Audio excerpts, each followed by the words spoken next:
নমস্কার, আমি তন্ময় পাল, বারাসাত কিশোর কুমার সঙ্গীত লাভার্স অ্যাসোসিয়েশনের আমি একজন মেম্বার। আমরা কিশোর কুমারকে নিয়ে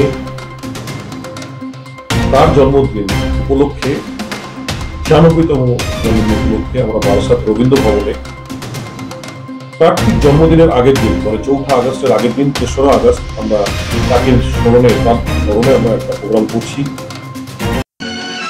যেটা বারাসাতের বুকে কখনোই হয়নি। আমরা গুরুদেবকে স্মরণ করতে চাই এই কারণের জন্য, আজকে সামাজিক যে পরিস্থিতি, আমি হয়তো অনেকদিন না খেয়ে থেকেছি, কিন্তু ওনার গান না শুনে কখনোই থাকি।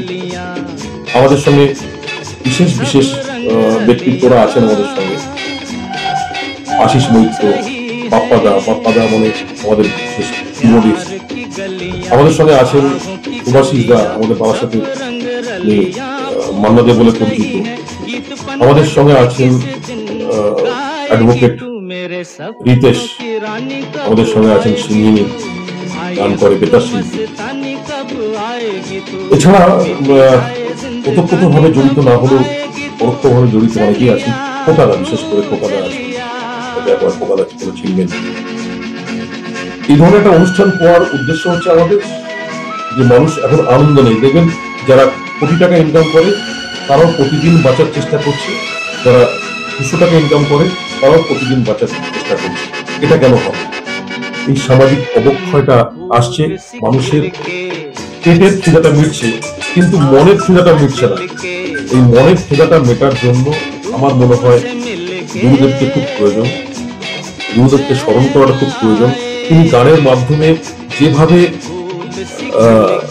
রচনা করে গেছেন, যেভাবে মনের মধ্যে, মনের মনি কোঠার মধ্যে ঢুকে গেছে, মানুষকে রন্ধে রন্ধে কিভাবে একটা গানকে পরিবেশন করা যায়, সেটা আমার মনে হয় ওনার থেকে ভালো শিল্পী পৃথিবীতে জন্মেছেন কিনা, এবং আগামী দিনে এরকম শিল্পী আর জন্মাবেন কিনা আমার সন্দেহ আছে।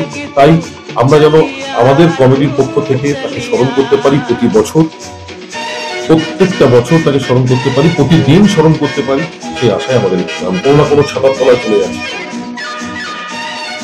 তো সেই জায়গাটা যাতে আবার ফিরে আসে এবং আমরা তাদেরকে সুযোগ করে দিতে পারি যাদের মধ্যে প্রতিভা আছে, সেরকম কিছু প্রতিভাবান শিল্পী, ছোট হোক বড় হোক, তাদের 2-1জনকে আমরা সুযোগ দিতে পেরেছি এই অনুষ্ঠানে। এটাই বড়ভাবে আমাদের ইচ্ছা আছে, যদি আমাদের এই প্রোগ্রামটাকে সাকসেস করতে পারি, ভবিষ্যতে আমরা আরো বড়ভাবে বারাসাতবাসীর উদ্দেশ্যে এটাই বলবো যে সকলকে তো আসতে আমন্ত্রণ করছি, জায়গা দিতে পারবো না, কারণ রবীন্দ্র ভবন তো 1000 সিট, ন্যাচারালি দূর থেকে হলেও দেখবেন, আসবেন। আমাদের কাছে এখনো টিকিট টিকিট বলবো না, আমাদের কাছে এখনো কিছু কুপন অ্যাভেলেবেল আছে। ম্যাক্সিমাম কুপন নিয়ে যাচ্ছেন, চাইছেন। আর আমাদের তো এটা সম্পূর্ণ বলতে পারেন যে বড় ধরনের অনুষ্ঠান হচ্ছে, প্রচুর খরচা, বিভিন্ন স্পন্সররা আছেন এবং যারা কুপন নিচ্ছেন তারাও কিছু না কিছু অনুদান করছেন। সেইভাবেই আমরা কাজটাকে আগিয়ে নিয়ে যাচ্ছি এবং এটার পেছনে শুধু আমাদের গান বাজনা নয়, এটার পেছনে আমাদের অন্য ধরনের উদ্দেশ্য আছে। আমাদের এটা রেজিস্ট্রেশনও করা হয়েছে, এরকম নয় যে আমাদের নন রেজিস্টার কিছু।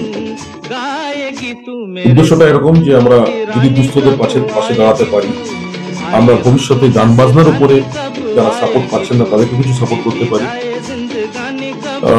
দেখা যাক, এটা নতুন প্রথম, ভবিষ্যৎ কি করতে পারি। আগের থেকে বলবো করবো, তারপরে হলো না, এটা চাই না। দিন হিসেবে আপনারা একটা রবীন্দ্র ভবনে অনুষ্ঠান করছেন, তার প্রস্তুতি চলছে। সেই প্রস্তুতি বারাসাত এবং বারাসাতের বিভিন্ন অঞ্চলের মানুষের, বারাসাতের বাইরে মানুষের কাছে কিছু বার্তা আপনারা দিতে চাইছেন, সেই কারণেই আজকে আপনাদের এখানে আসা। তা আপনারা কি বার্তা দিতে চাইছেন কিশোর কুমারের জন্মদিন সম্বন্ধে? কিশোর কুমারকে নিয়ে কি অনুষ্ঠান করছেন এবং কিশোর কুমারকে নিয়ে কি কি চিন্তাভাবনা আগামী দিন আপনাদের এই জন্মদিনকে কেন্দ্র করে আছে, এই বার্তা যদি আপনারা দেন, আপনাদের বার্তা আমরা পৌঁছে।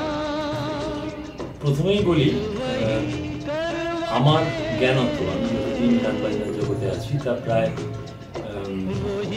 খুব কম করে ৭৪ সাল থেকে আমার গান শেখানো, এবং তার পরবর্তীকালে ছোট থেকে বড় হয়েছে কিশোর কুমারের গান শোনা। এবং যতদিন পর্যন্ত উনি জীবিত ছিলেন ততদিন তো বটেই, অদ্যাবধি আজ অবধি ওনার গান আমার ভীষণ ভালো লাগে।